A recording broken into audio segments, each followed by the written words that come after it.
Hey everybody, welcome back to Fireside Chat with A.R. Farina. That's me, A.R. Farina. Today we're going to spend some time talking about the heroine of Mansfield Park, a young lady called Fanny Price. Now, let's just deal with that. When this book was written, Fanny is the diminutive nickname, as it were, for somebody who is.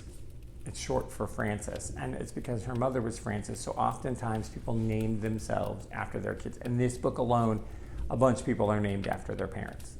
Fanny is Frances Price II. Her brother is William Price II. Her cousin Mariah is Mariah Bertram II.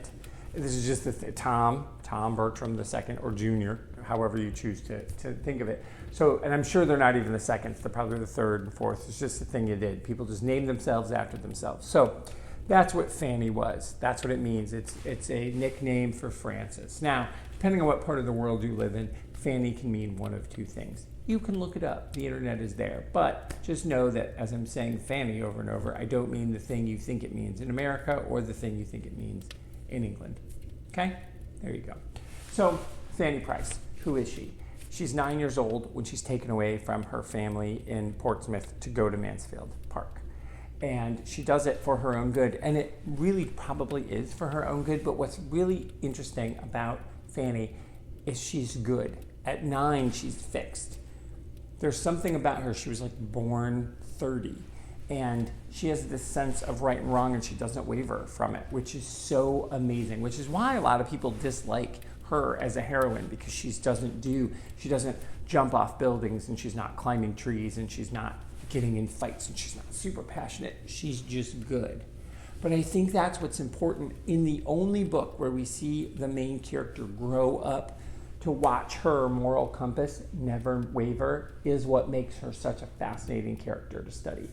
Because when we meet Emma in Emma, she's already Emma. She's already who she is. And while we hear about her childhood, we don't see her childhood. Lizzie Bennet, 21, we already know who she is, right?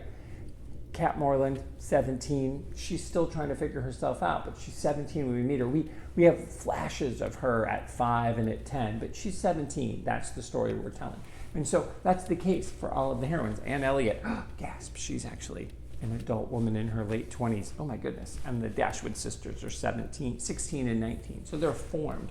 They're these formed people. Of course they have room to grow. But we see them still change. Those are all very coming of age. And what's really fascinating, Fanny Price, this is her coming of age story, but she is the motor for everybody else to come of age around her, because she knows who she is. She's fixed at 9. She's so cool. And I think that should be rewarded, and that's not something that's rewarded. Being steadfast, being constant, that isn't something that people look on with a doff of the cap, as it were. They're like, oh, we like the bad kid. We like the kid who makes mistakes and learns. We like the person who has to apologize for being awful because, I stole those cars, or I smashed those windows, or I didn't mean to join the gang, or whatever. Not Fanny Price. She doesn't join the gang. She didn't follow the crowd. She's always who she is. And so she's this amazing moral compass. And I think she is the most heroic of all of Austen's heroines. Now, she's not my favorite heroine, but I believe she is the most heroic, because saying no is really hard. Being who you are is hard. And especially when you're a guest in somebody else's house, it's always easy to kind of go with the flow, right? Like she's living in her uncle's and aunt's house. She's got her cousins there with her. And they do these things. They make these really, I think, in most cases, terrible choices.